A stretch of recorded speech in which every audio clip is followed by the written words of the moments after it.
Come on, guys, we gotta eat all this celery. Why exactly? What? I can't understand you. Because it cleanses the palate. What does that mean? It means it resets your taste buds. And you're gonna wanna prepare. This is tasting day, the most specialist day of the year. Next to Christmas and Thanksgiving and Easter and National Bird Hugging Day. I hope tasting day is tastier than this celery. It is. Whatever Chef Elaine is preparing, you're gonna wanna experience every sweet, spicy, salty, savory, even bitter bit. Whoa, don't hog all the celery, Mike. It's okay, he can have mine.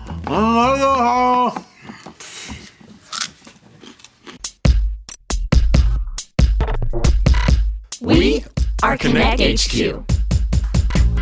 Every day we help the people of the world. Live God's way. We look for the links. Make the connection. And you never know what might happen.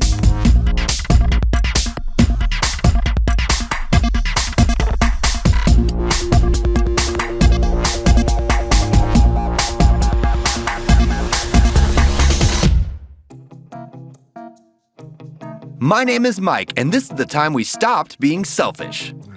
Ew, Mike, don't floss in here. What? I've got celery stuck in my teeth. Are you excited for tasting day?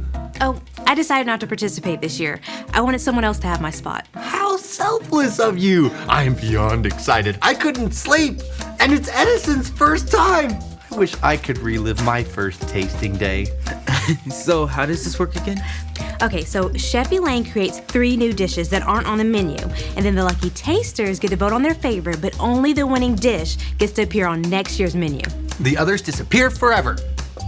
Well, I can't wait. I'm glad you turned in my invitation, Mike. Me too. Do what now?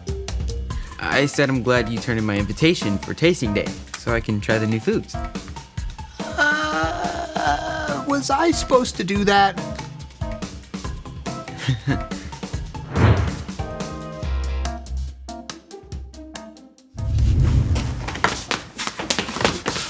It's not ready yet.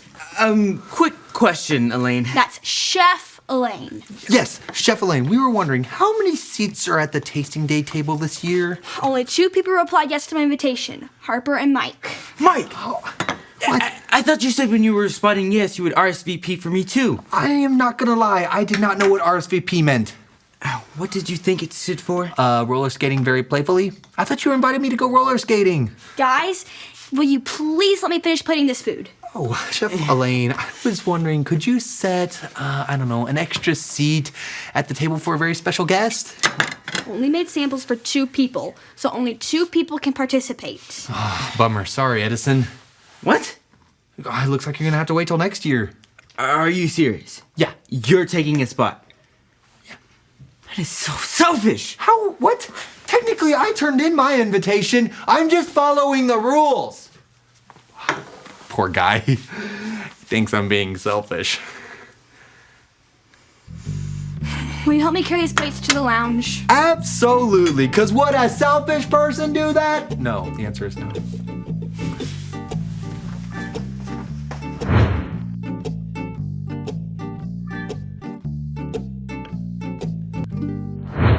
We just got this postcard from our friend Chloe in Appleton, Wisconsin.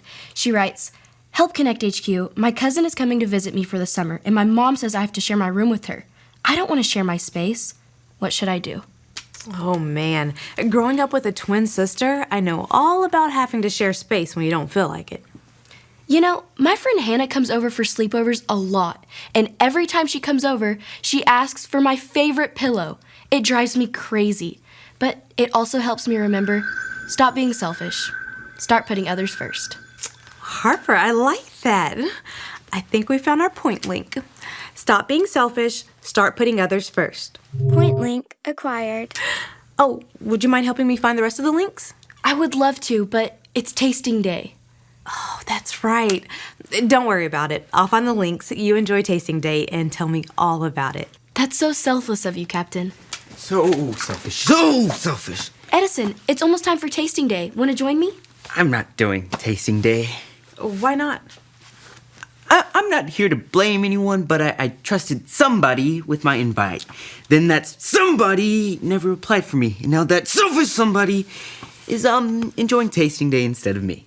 Well, I'm sure it was an accident. I'm sure somebody didn't do it on purpose. He's done tasting day before. Why couldn't he give me his spot? Well, that would be a good way for him to stop being selfish, start putting others first. Exactly. Well, you know how much somebody loves food. You can have my spot, Edison. That's nice, but really, it's okay. Welcome to Tasting Day. It's time to begin. What are we tasting? Tell me! First, we have a lovely grass-fed Kansas City strip steak with kimchi, baked in a light crust. Mike, we need to talk about I this. don't know what half of those words were, but I liked one of them, which was steak. Fish sticks. No, this is maize-crusted Chilean tilapia, drizzled with a pomegranate reduction. Fish sticks. I love fish sticks. Mike, can we talk? And last, but not least, Donuts. well, it's a deconstructed take on the American classic. This deep-fried dough ring is infused with cinnamon, cardamom, and clove. The glaze is caramelized with ginger and orange zest sugar. Donuts. Mike, What? we should be sharing this with Edison. It's selfish to keep this to ourselves. But tasting day. What's wrong? I don't know. Well, it's Tasting Day. Taste it. I'm trying. Mike, I think you know what we need to do. I do. I really appreciate you helping me find the links for Chloe's problem with her cousin. No problem. Was that your stomach? I'm pretty hungry. I didn't eat breakfast because, well, you know. I was expecting to be tasting stuff right now. Well, I think I found the Bible link, and we'll see if it fits Chloe's problem, and then we'll work on getting you a snack. Sounds good. This is the story about the God who loves us in the Bible. We find truth and purpose to love God and love others.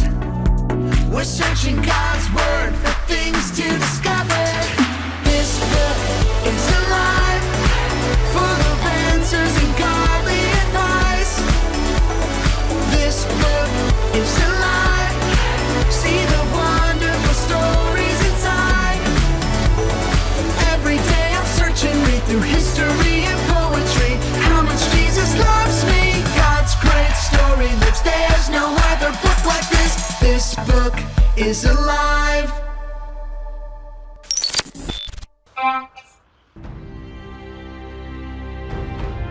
Way back in the Bible.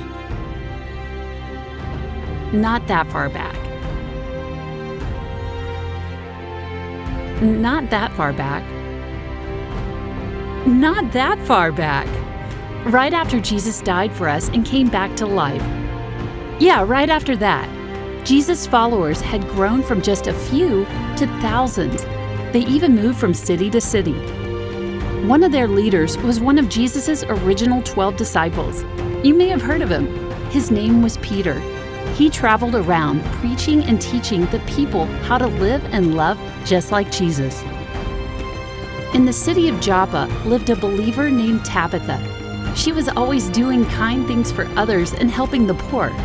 She showed others God's love by making clothes for people who needed them. But she got sick and died. Her friends prepared her body to be buried and laid her in an upstairs room until her funeral. But then they heard Peter was nearby. They begged Peter to come as fast as he could. As soon as Peter arrived in Joppa, he came to the upstairs room.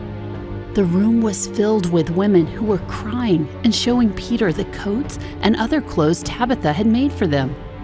They told Peter how her kindness had blessed all of them so much. Peter asked everyone to leave the room. He got on his knees and prayed. Then he said, "Get up, Tabitha."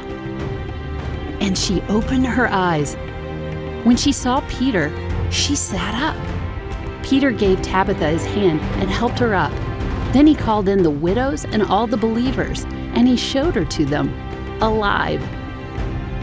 The news spread through the whole town. Many people believed in Jesus because of the miracle of Tabitha's coming back to life. But many had already come to know Jesus because of the way she lived, loved, and served others. We can follow Tabitha's example by living and loving like she did. Tabitha showed that she wasn't selfish by doing kind things for people in need. People saw love in Tabitha, not selfishness. Oh, maybe this can help remind Chloe to serve her cousin and to help make her comfortable while she shares her room. That's great. Edison, I need help. What's up?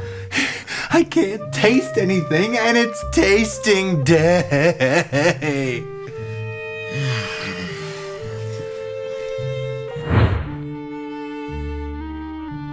So you couldn't eat it? I couldn't eat it. I think I feel bad because you're not there to enjoy tasting day. I don't know what to do. I think I'm being selfish. Hey, Captain Ray and I found a verse with Chloe. Maybe it'll help you too. It's from the book of Philippians chapter 2, verse 3. Say it with me like this. Philippians 2:3. Philippians 2:3. Don't be selfish. Don't be selfish. Be humble. Be humble. Thinking of others as better than yourselves. Thinking of others as better than yourselves. If you don't want to be selfish, you have to think about other people when you make decisions. Other people's thoughts, needs, and feelings matter as much as yours do. Yeah, when it comes to tasting day, I was only thinking about myself. I'm sorry, Edison. Thanks, Mike, but I shouldn't have dumped my responsibility on you. I should have turned in my own invitation. Besides, you love tasting day. I couldn't eat anything. I tried. I really did.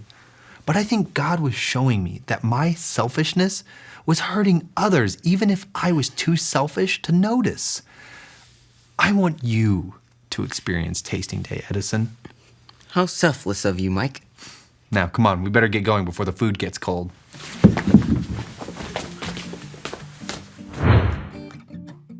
So, what was your favorite dish this year? I actually gave my seat to Edison, but I think the donut hole won. Oh, that was very nice of you to give him your spot. I know that this was a big day for you. Yeah, but it felt better to be selfless than selfish, and now I can actually enjoy my food. That's a weird one. What exactly is on that sandwich? Donut holes and fish sticks. It grows on you, slowly.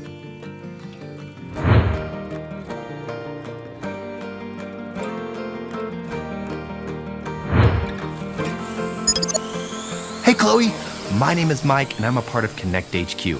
And we found this answer for you. The Bible tells us this in the book of Philippians. Say it with me like this. Philippians 2:3. Don't be selfish. Be humble, thinking of others as better than yourselves.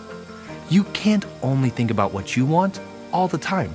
Remember, people have thoughts, feelings, and needs, and they matter too. In the Bible, Tabitha wasn't selfish with the good things God had given her. She gave out of love for others, and God had one more huge gift for her. When Peter prayed for her, God raised her from the dead. If you're only thinking about what you want, that's selfish. Take time to think of others and what they need. Share with them, whether it's time, friendship, material things, space, prayer, or encouragement. Learning to share with your friends might be difficult, and having your cousin in your space might be a little hard, Chloe, but we can learn from Jesus' example. That way we can stop being selfish, start putting others first. And if it's difficult, rely on God to help you, because He always will. Thanks for the question. And remember, Connect HQ is here to help you. Oh man, tasting day was the best. Can't believe I have to wait a whole another year for the next one. I wonder if I can reserve my spot now. You know, it's easy for us to think and act selfishly, but Jesus was never selfish. He's a great role model for how we should treat each other. Now we can serve and love the same way because we have Jesus. If you've never made the choice to follow Jesus with your life, all you have to remember are the ABCs. A, Admit. Admit that you've done wrong and ask God to forgive you for disobeying Him. B. Believe. Believe God sent Jesus to take the punishment for your sin. Trust that you're forgiven because Jesus made you right with God. C. Choose. Choose to spend your whole life depending on God's power to help you say no to sin. As you live and love like Jesus, tell others God is your leader and number one friend. If you want to make that choice today, be sure to talk about it with your Connect small group leader before you leave.